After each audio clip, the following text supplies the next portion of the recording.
Saudara Bapak Ibu, terima kasih atas kehadirannya. Assalamualaikum warahmatullahi wabarakatuh. Waalaikumsalam warahmatullahi wabarakatuh.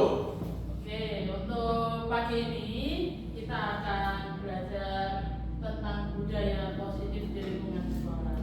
Nah, selanjutnya dimulai dengan kita menyanyikan dulu lagu Indonesia Raya. Mohon bantuan untuk Ibu Ella Sari memimpin.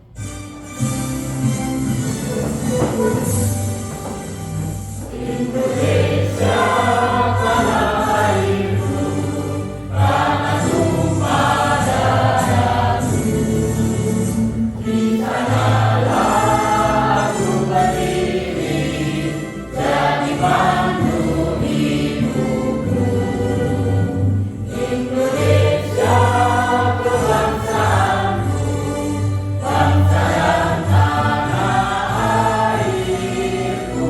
Marilah kita berseru, Indonesia bersatu. Hiduplah tanahku, hiduplah negeriku, bangsaku, rakyatku semuanya. Bangunlah jiwanya, bangunlah badannya, untuk Indonesia Raya. Indonesia Raya, merdeka, merdeka, tanahku, negeriku yang ku cinta. Indonesia Raya, merdeka, merdeka, hiduplah Indonesia Raya. Indonesia Raya, merdeka, merdeka, tanahku, negeriku yang ku cinta. Indonesia Raya, merdeka, merdeka, hiduplah Indonesia Raya. Hadirin silakan duduk kembali. Pelajaran selanjutnya yaitu perkenalan dari saya. Jadi nama saya Ibu Pita Rosalia. Saya sebagai CGP Angkatan 11. Di SMP 16 saya mengajar guru bahasa Indonesia. Mungkin sekian perkenalan dari saya. Selanjutnya Bu. Ya, untuk memulai kita mulai dengan ice breaking terlebih dahulu biar tidak serius, oke, Bapak Ibu. Jadi karena saya guru bahasa Indonesia, saya ingin bercerita sebuah dongeng. Nah, dongeng ini ada satu anak yang dia itu dicari-cari oleh ibunya ketika bermain. Nah, nanti ketika saya mengatakan di dalam cerita itu, ibunya berkata, misal ibunya berkata, ayo Andi, kamu berdiri, silakan Bapak Ibu berdiri. Apapun yang dikatakan oleh ibunya, silakan untuk dilakukan. Kita belajar untuk gerak dulu seperti anak-anak. Ya, oke. Di suatu pagi ada seorang anak bernama Andi. Andi itu adalah anak yang sangat aktif sekali. Tetapi Andi itu ketika keaktifannya itu terlalu aktif, maksudnya ibunya itu merasa kecapean, hiperaktif gitu. Nah, ketika pagi hari ibunya memasak, ternyata Andi sudah lari ke luar rumah. Nah, ibunya berkata, Andi, sini, berdiri cepat saya.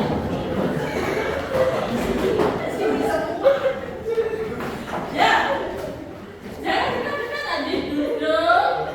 Berdiri di tempat duduknya ya. Ibu berkata, berdiri di tempat duduknya.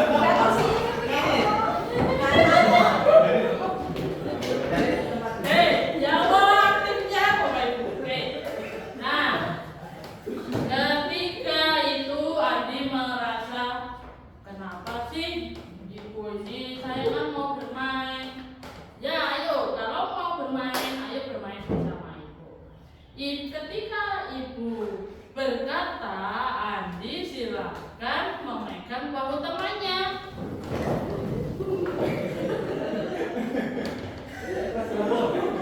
Nah, Andi boleh.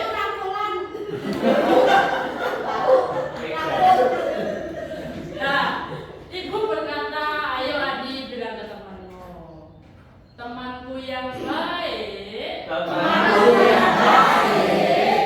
sabar ya. Hari ini saya ajak bermain-main. Oke. Nah, ibu berkata, sudah, Andi lepaskan tanganmu dari temanmu. Terus, ibu, aku pengen bermain yang lainnya. Oke, ibu berkata, silakan. Tersenyum. Silakan ketawa.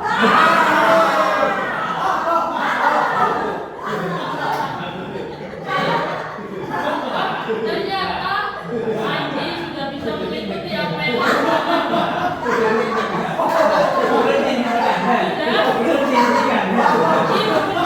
Andi, diam. Oh, ternyata Andi sudah fokus ya, sudah fokus untuk mengikuti permainan hari ini. Terima kasih Andi, kamu menjadi anak yang baik. Ibu berkata, silakan duduk kembali. Dan sedikit breaking dari saya biar tidak serius ya Bapak Ibu.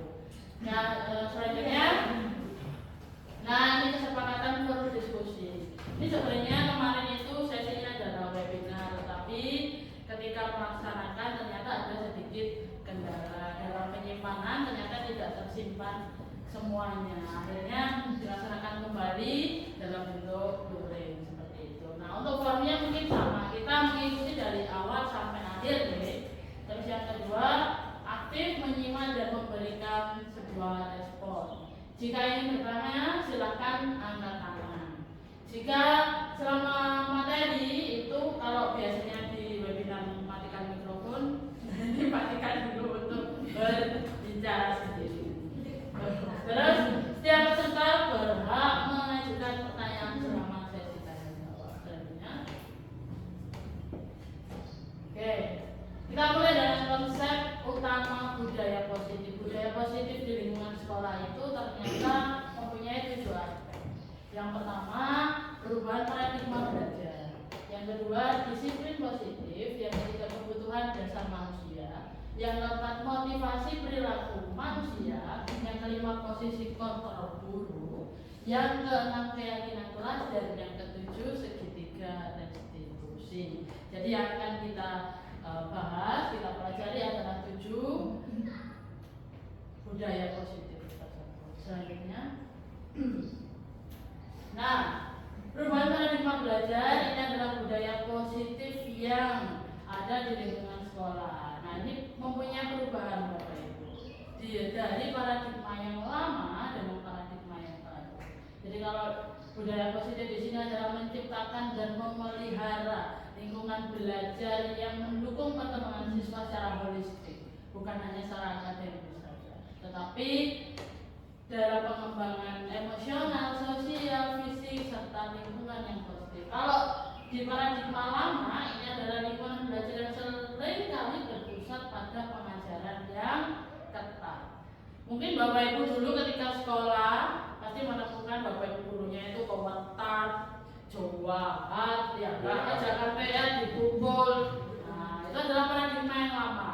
Jadi kalau paradigma yang baru, guru dan sekolah itu berfokus menciptakan suasana yang menyenangkan dan mendukung siswa itu untuk berkembang tanpa ada rasa takut dan kegagalan. Kalau dulu kita diuber-uber nilai, terus kalau nilainya jelek, takut, gagal. Ya, nah kalau sekarang kita ciptakan untuk tidak ada rasa seperti itu. Selanjutnya, disiplin positif. Disiplin positif ini adalah pendekatan yang berfokus pada pengembangan karakter, keterampilan sosial, tanggung jawab individu melalui pembelajaran lingkungan. Jadi kita mendukung anak-anak itu bukan hanya memberikan hukuman saja. Kalau misalkan dia salah, nah kita tidak hanya memberikan dia hukuman, tetapi apa kira-kira tanggung jawab yang akan dia lakukan ketika sudah melakukan kesalahan seperti itu.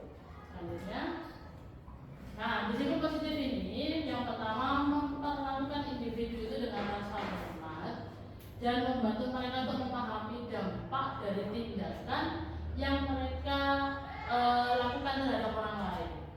Terus yang kedua, mengajak individu untuk berpartisipasi dalam penetapan aturan atau solusi masalah. Yang ketiga, memberikan individu pilihan atas keputusan mereka dan meningkatkan rasa tanggung jawab. Yang keempat, jika perlu menerapkan konsekuensi yang mendukung pembelajaran dan refleksi, bukan hanya hukuman. Nah ini nanti kita bahas satu persatu. Next, Bu. Nah, selanjutnya adalah materi kebutuhan dasar manusia. Manusia itu ternyata punya kebutuhan dasar. Yang pertama pastinya kita akan untuk bertahan hidup.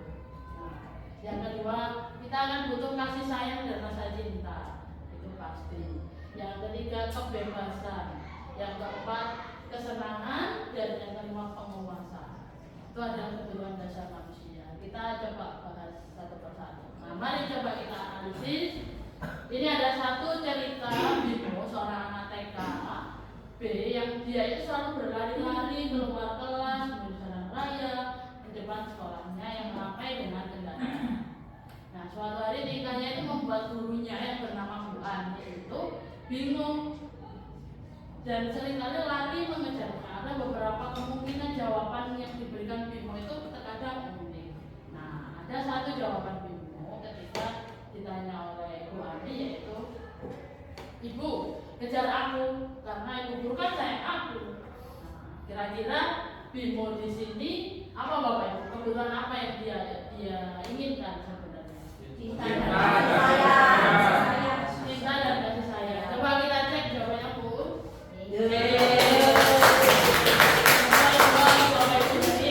Memang yang dibutuhkan Bimo itu adalah cinta dan kasih sayang. Dia ingin diperhatikan.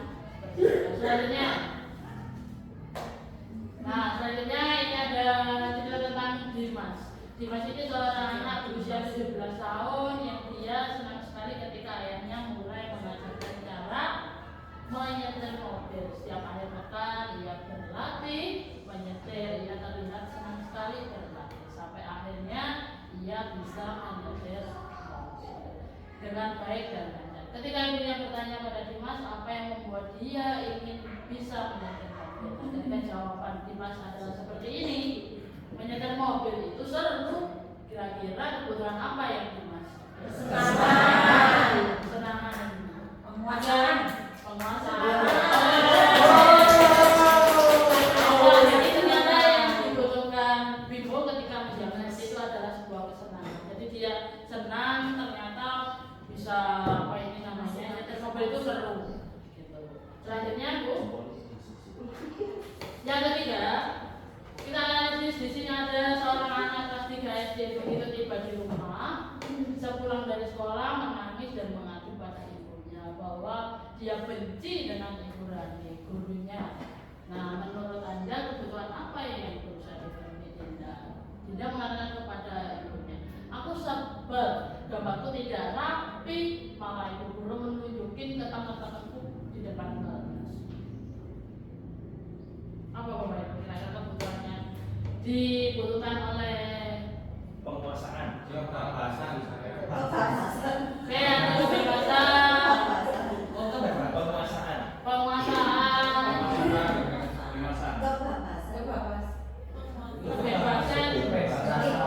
cinta dan kasih sayang. penguasaan, coba kita penguasaan. Jadi dia itu butuh rasa penguasaan. Kenapa? Karena seharusnya dia itu mau menunjukkan bahwa dia itu bisa. Dia itu gambarannya bagus. Nah, tetapi ternyata yang ditunjukkan itu adalah gambaran yang tidak rapi. Nah, seperti itu. Oke, ini sekilas tentang kita menganalisis seperti apa sih itu tadi. Nah, selanjutnya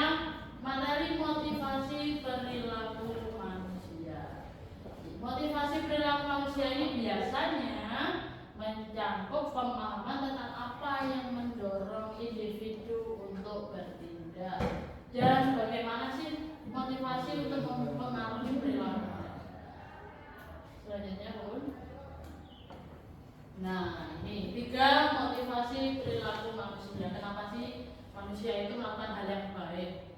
Nah, ternyata yang pertama itu untuk menghindari ketidaknyamanan atau hukuman. Ya, jika dihukum aku tak jadi pengapi, misal, atau jadi anak yang baik. Terus yang kedua untuk mendapatkan imbalan atau penghargaan dari orang lain.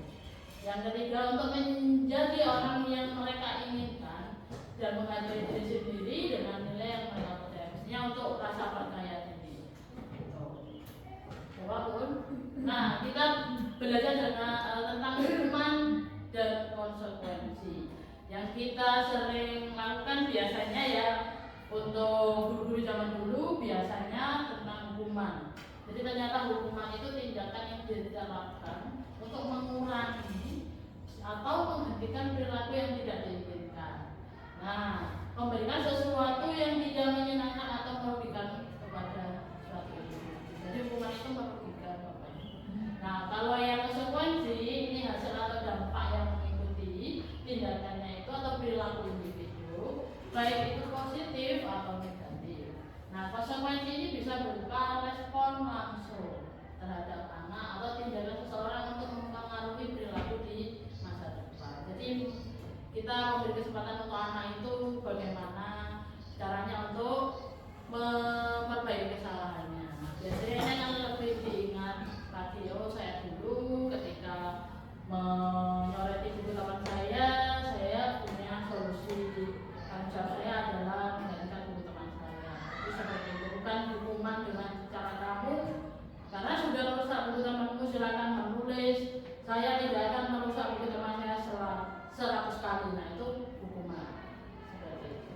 Selanjutnya, nah coba kira-kira kita analisis lari mengelilingi lapangan basket 2 kali karena terlambat hadir di sekolah. Kira-kira ini hukuman atau konsekuensi? Oke, coba kita lihat buun. Terus selanjutnya membersihkan coretan yang dibuatnya di meja tulis.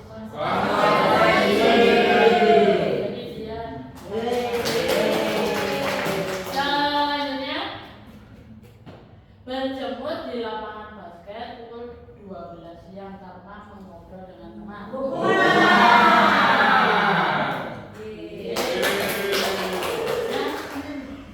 Jawab dan oke. Selanjutnya tentang posisi kontrol seorang guru. Nah, posisi kontrol seorang guru kalau di dulu pasti memang ada yang namanya penghukum. Penghukum di sini adalah seorang yang biasanya menghukum menggunakan fisik maupun verbal. Nah, orang-orang yang menjalankan posisi penghukum ini seperti biasa mengatakan bahwa sekolah itu memerlukan sistem atau alat yang dapat lebih menekan murid. Yang kedua, membuat merasa bersalah. Membuat merasa bersalah ini biasanya gurunya menggunakan bahasa yang lemah lembut, yang tidak bersuara yang keras, tetapi ternyata di dalamnya itu membuat anak itu lebih merasa tidak nyaman dan merasa bersalah atau rendah diri. Terus yang ketiga, sebagai teman. Sebagai teman ini biasanya posisi guru dengan teman itu memang ada hal yang negatif dan positif. Tetapi ketika positif di sini guru itu bisa menjalin hubungan yang baik dengan murid. Terus yang keempat, pemantau. Kalau pemantau ini memantau atau mengawasi. Jadi guru itu bisa mengawasi ketika si anak ini apakah sudah berubah ataukah sudah bertanggung jawab tentang apa yang sudah dilakukan kemarin. Nah, itu kita sebagai pemantau. Nah, yang terakhir manajer. Manajer ini adalah posisi di mana guru itu berbuat sesuatu bersama murid, mempersilahkan murid untuk bertanggung jawab dalam perilakunya, mendukung murid agar dapat menemukan solusi atas permasalahannya sendiri. Kalau di manajer ini Bapak Ibu, seorang manajer itu bisa menjadi posisi teman ataupun pemantau.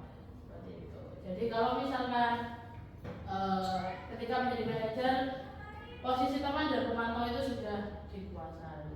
Seperti itu. Nah, coba kita belajar lagi. Di sini ada sebuah kata-kata yang dikatakan oleh seorang guru.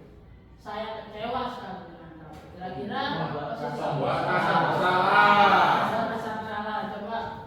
Oke. Selanjutnya, apakah kamu punya masalah hingga merobek buku temanmu? Coba cerita dengan ibu. Oke. Ya. Ya, lanjut Bu.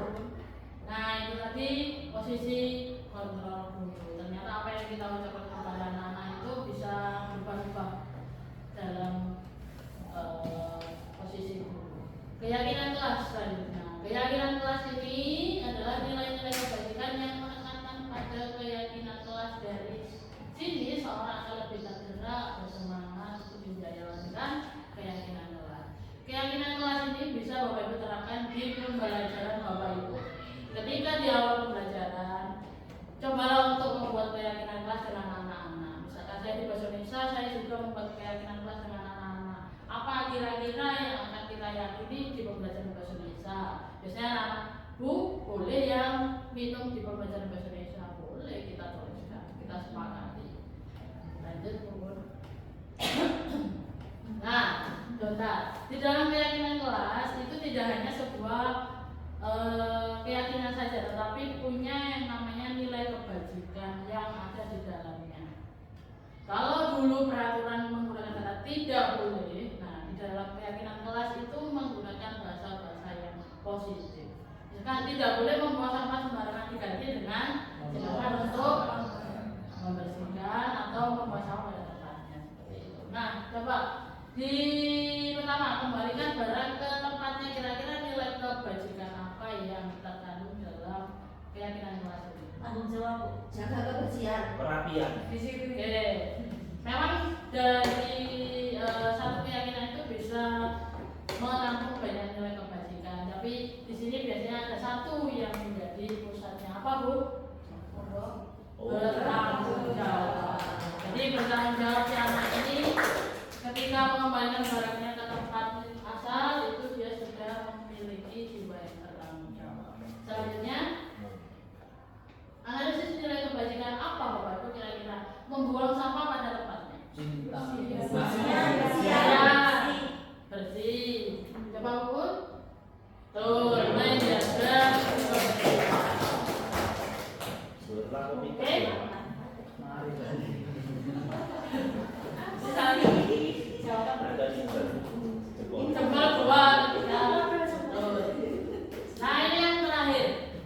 Segitiga restitusi. Ternyata dari semua disiplin positif itu ketika diterapkan bisa menjadi segitiga restitusi. Apa sih segitiga restitusi itu? Ternyata segitiga restitusi itu adalah sebuah model atau karya kerja yang membantu memvisualisasikan dan mengelola proses restitusi, proses memperbaiki kerusakan yang terjadi akibat konflik atau perilaku yang tidak baik. Model ini menekankan pada pemulihan hubungan, pembelajaran dari kesalahan, dan perbaikan perilaku melalui pendekatan yang adil dan mendukung. Selanjutnya, nah dalam segitiga restitusi itu ada 3 langkah. Yang pertama, menstabilkan identitas. Yang kedua, validasi tindakan yang salah. Yang ketiga, menanyakan keyakinan. Nah, teori kontrolnya ketika langkah pertama kita semua akan melakukan hal terbaik yang bisa kita lakukan sebagai guru. Bagaimana sih caranya untuk menanyai anak-anak? Nah, posisi kita untuk menanyai anak-anak juga harus sebagai teman, seperti itu. Terus validasi tindakan yang salah. Di sini semua perilaku memiliki alasan. Jadi semua yang dilakukan anak-anak ketika berbuat salah pasti mereka punya alasan tersendiri. Nah, ketika kita sebagai teman kita akan bisa menerima apa sih alasan yang mereka jawab ketika ditanyai. Nah, itu. Terus yang ketiga barulah kita ke menanyakan keyakinan. Kita semua memiliki motivasi internal. Nah, motivasi internal ini biasanya Bapak Ibu ketika bersama anak-anak mungkin memberikan sebuah penjelasan bahwa kesalahan itu tidak hanya kamu yang melakukan. Saya pun sebagai guru juga pernah melakukan kesalahan. Saya Jadi anak merasa oh iya ya, akhirnya dia ingin bercerita tentang apa yang mungkin dia masalahkan. Selanjutnya, nah ini adalah segitiga restitusi. Jadi mulai menstabilkan identitas. Ini kita menjelaskan bukan satu-satunya yang pernah melakukan ini. Dulu juga waktu sekolah misalkan juga pernah. Nah anak akhirnya oh iya ya. Terus validasi kebutuhan atau tindakan. Kamu tentu punya alasan mengapa melakukan hal itu. Atau mungkin ada cara yang lebih efektif untuk mendapatkan apa yang kamu butuhkan kira-kira. Nah, si anak akan menceritakan alasannya atau apa yang mungkin dia butuhkan. Terus yang ketiga menanyakan keyakinan kira-kira nilai-nilai apa yang telah kita sepakati pada kelas ketika kayak membuat keyakinan kelas. Nah itu kita tanyakan kembali ke anak-anak. Masih ingat gak keyakinan kelasnya kemarin apa? Oh iya aku ingat ketika mau belajar bahasa Indonesia harus memakai seragam seperti biru putih atau batik ketika setelah olahraga. Karena kemarin ada satu kasus seperti itu. Jadi dia tidak ganti baju Bapak Ibu. Jadi saya lakukan restitusi itu. Tuh. Nah, menanyakan kamu ingin menjadi orang seperti apa? Nah itu biasanya di situ kita akan menanyakan ke anaknya. Kira-kira di kedepannya mau seperti apa? Nah dia akan menjelaskan kedepannya saya tidak akan melakukan lagi. Saya akan merubah apa yang sudah saya lakukan hari ini Bu. Nah, setelah itu kita sudah menjadi teman di Bapak Ibu. Nanti setelah sudah menjadi teman kita menjadi pemantau. Kira-kira di pembelajaran selanjutnya apakah dia sudah melakukan hal yang dia janjikan. Nah itu kita sudah menjadi seorang manajer dalam posisi kontrol dulu. Tapi bukan sebagai penghukum.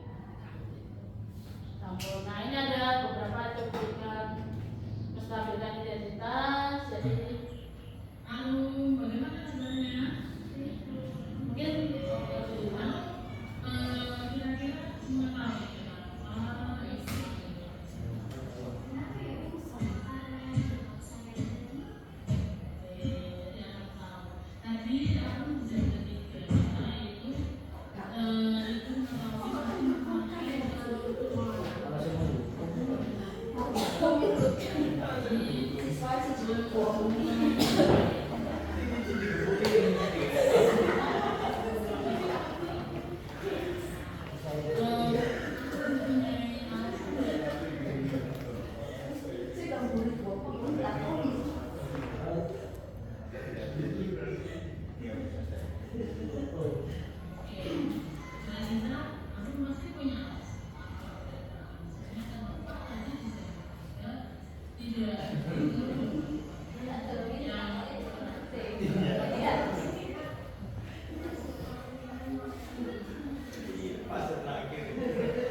itu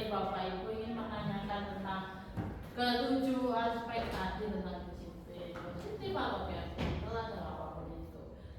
Ya, buatlah cari Ini Bu kita, bagaimana caranya mengatasi siswa yang diam?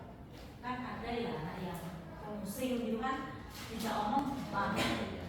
Kalau anak yang sangat pendiam seperti Pak Rizal itu, bagaimana caranya untuk mengatasinya? Oke, satu pertanyaan dari Bu Erla saya tahu dulu. Mungkin ada pertanyaan lagi.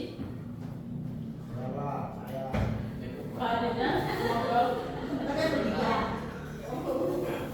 Saya mau tanya ini, saya punya teman Bu.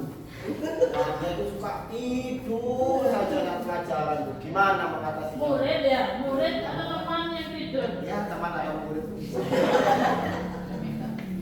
Oke, seperti apa maksudnya? Ya mengatasinya biar dia tergugah untuk melek gitu loh Bu. Oh, Kenapa tidur ya kan? Oke. Saat murid pelajaran tidur gimana? Namanya Oh, ya. Siapa namanya? Terus ada lagi 3 mungkin pertanyaan Bu Akmal ya. Oke, berkaitan dengan yang sudah dijelaskan tadi, saya ingin bertanya, bagaimana jika ada siswa yang sering kali melanggar, sudah diberikan konsekuensi, namun dia tidak merasa bersalah sama sekali? Apakah saking jengkelnya ya mungkin nggak ada rasa bersalah, nggak ada masih terus mengulang kesalahannya? Apakah bisa kita menghukum siswa tersebut? Terima kasih Bu Lia dan Pak Rizal. Coba kita saya menjawab dulu. Mungkin ada salah, kita belajar bersama. Jadi kalau untuk pertanyaan dari Bu Lia tadi bagaimana ya? Kira-kira kalau misalkan ada siswa yang introvert dalam artian dia tidak bisa berbicara, dia tidak bisa berkomunikasi. Nah, bagaimana caranya? Nah, di sini mungkin kita melakukan posisi kontrol sebagai seorang teman terlebih dahulu. Kita dekati, kita ajak untuk berbicara. Biasanya ada satu siswa di sini yang dia itu awalnya tidak bisa berbicara sama sekali ketika di kelas, itu juga hanya diam saja. Nah, itu selalu saya tanya, bagaimana kabarmu? Baik hari ini. Nah, ketika kita sering menanyai anak tersebut, akhirnya dia akan merasa nyaman, akhirnya merasa bahwa ini enak, bisa menjadi teman curhat. Nah, lama-lamaan si anak ini akan menjadi sedikit terbuka. Oke, jadi dengan yang tadinya dia hanya diam saja, terus kita ajak, ayo, misalkan si Ani misalnya, ayo si Ani, coba di teks ini kamu baca. Nah, ketika membaca mungkin awalnya suaranya kecil sekali, nah itu lama-lama dia akan menjadi percaya. Jadi seperti itu Bapak Ibu. Jadi kita sebagai guru itu memang perlu yang namanya posisi sebagai teman, tetapi tidak sampai berlebihan. Kalau terlalu itu biasanya kan menjadi hal yang negatif. Terus yang kedua pertanyaan dari Pak Rizal, bagaimana ya Bu kita dengan anak yang selalu tidur di kelas? Nah, kita buat keyakinan kelas saja di awal pembelajaran. Pelajaran apa Pak Rizal? PKN Bu. PKN. Mungkin aja loh Bu, bapaknya Bu.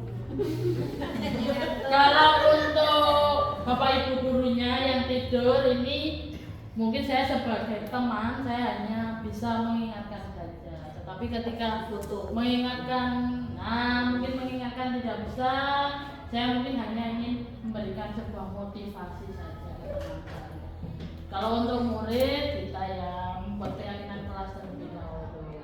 Apa keyakinan kelasnya? Misalkan ketika pembelajaran PKN diusahakan untuk cuci muka terlebih dahulu biar tidak ngantuk, Cari sponsor. begitu. Atau mungkin boleh makan permen, tidak apa-apa, tapi tidak boleh permen yang ada tangkainya atau sunduknya itu.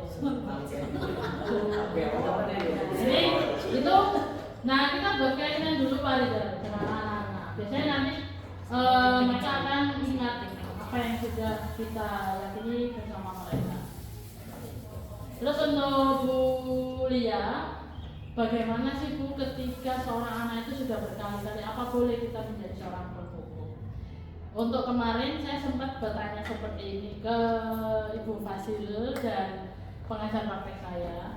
Ternyata sesekali kita boleh menjadi seorang penghukum, tetapi tidak boleh dalam bentuk terlalu keras. Untuk segitiga restitusi ini tidak hanya satu kali Bapak Ibu. Kita harus melakukannya berkali-kali sampai akhirnya anak ini ya jenuh. Ya wes lah, daripada terlalu sering direstitusi terus, ditanyain terus, akhirnya dia lama-lama akan berusaha. Dengan kita bagaimana? Sudah baik apa belum? Kok masih? Kita kan terus saja, insya Allah akan menjadi hal yang baik. Kita berusaha untuk berpikir positif bahwa anak-anak itu bisa berubah di Bapak Ibu. Mungkin itu dari saya, bagaimana Bu Ella, Pak Rizal, dan Bu Lia. Mungkin ada tanggapan lagi. Terima kasih Bu Rita. Oke, sama-sama. Jadi kita harus bisa memposisikan diri kita berdasarkan siswa itu tadi ya. Oke, betul. Nek diem ya jadi teman. Nek kadang-kadang anak bukan tadi ya bisa jadi penghukum itu tadi. Ya, sesekali tidak apa-apa, tetapi memang tidak harus yang selalu. Jadi belum disegitiga restitusi tapi langsung dihukum. Nah, itu yang tidak boleh memang. Kalau untuk sudah disegitiga restitusi 5 kali, nah kok masih mungkin ada sedikit satu. Mungkin dari para guru-guru muda ini ada yang perlu ditanyakan. Mungkin ada kendala ketika di kelas, boleh bertanya. Mungkin dari sesi kita sharing nih Bapak Ibu, apa sih yang biasanya terjadi di kelas itu di lingkup SMP 16. Ada? Oke, Mas. Terima kasih. Mungkin yang menurut pengalaman saya itu siswa terlalu banyak yang aktif kan. Bahkan kadang dalam pembelajaran itu banyak yang selalu ingin keluar. Kira-kira mengatasi siswa yang begitu aktif bagaimana caranya? Untuk mengatasi siswa yang begitu aktif, jadi keluar-keluar gitu. Kita balik lagi ke posisi kita sebagai guru. Kita sebagai teman dan sebagai pemantau pastinya. Kita memberitahu kira-kira keyakinannya apa. Nah itu, jadi kita sebagai teman lagi, pemantau lagi, balik lagi ke keyakinan kelasnya apa ketika pembelajaran. Jadi ketika pembelajaran harus duduk dengan rapi atau sopan, mungkin seperti itu keyakinan kelasnya. Ketika dia keluar, nah kita tanya kenapa kok ingin keluar kelas. Misalkan dia mengatakan bosan Bu, nah kita bisa melakukan pemantauan ke anak-anaknya. Oh ternyata bosan, ya sudah kita belajar di luar kelas saja. Dengan seperti itu mungkin anaknya, pokoknya kita menanyakan kira-kira apa sih alasannya kok keluar-keluar terus. Nah mungkin bosan di kelas atau bagaimana. Kita memang dalam membuat modul ajar biasanya akan ada perubahan, itu sudah hal yang biasa gitu. Jadi tidak bisa serta-merta harus sesuai dengan modul tadi. Seperti itu ya berubah. Akhirnya pembelajaran nanti mungkin mereka membuat, kalau di saya membuat puisinya dengan objek yang ada di sekeliling sekolah. Bu, saya nanti melihat objeknya itu ada Pak Rizal, ya boleh membuat puisi tentang Pak Rizal.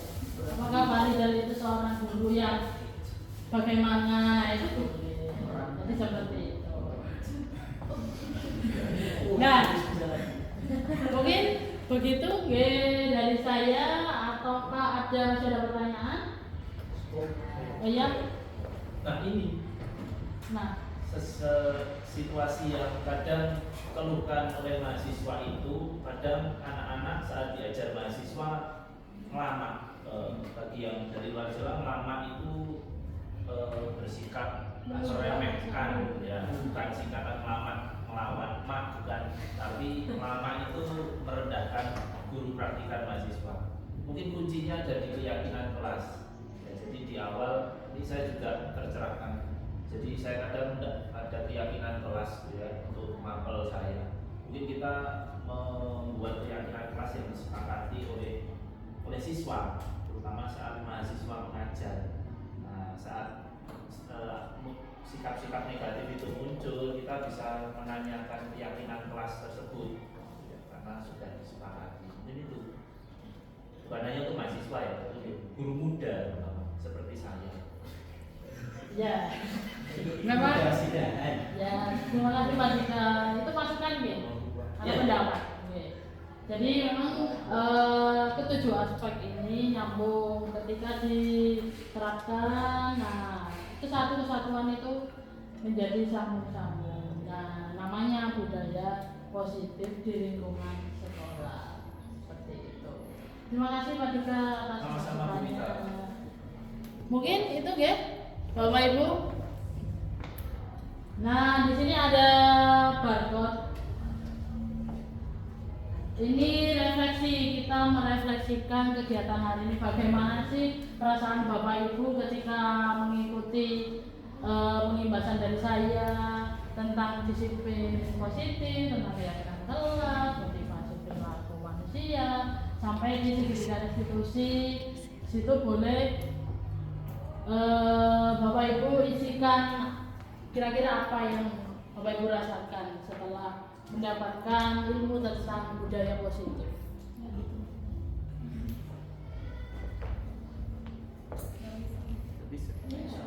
Coba lagi Bu.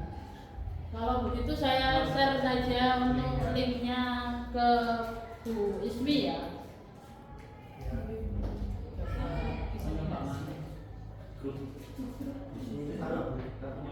Oh iya. Saya kirim di grup.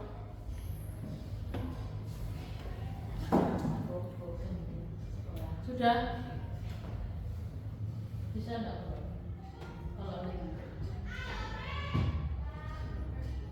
di link Jambor itu ada sticky note. Hah? Oh, begitu.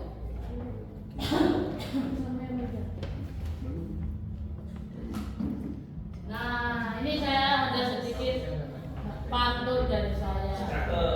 Siang hari makan kuaci.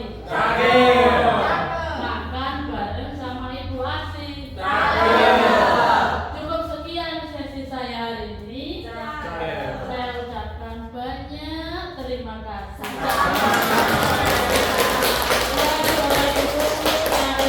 Wassalamualaikum warahmatullahi wabarakatuh.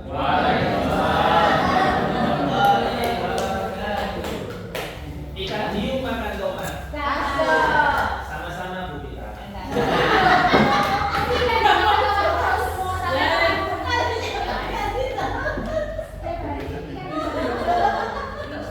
Sejak kapan hidup vegetarian? Dilihat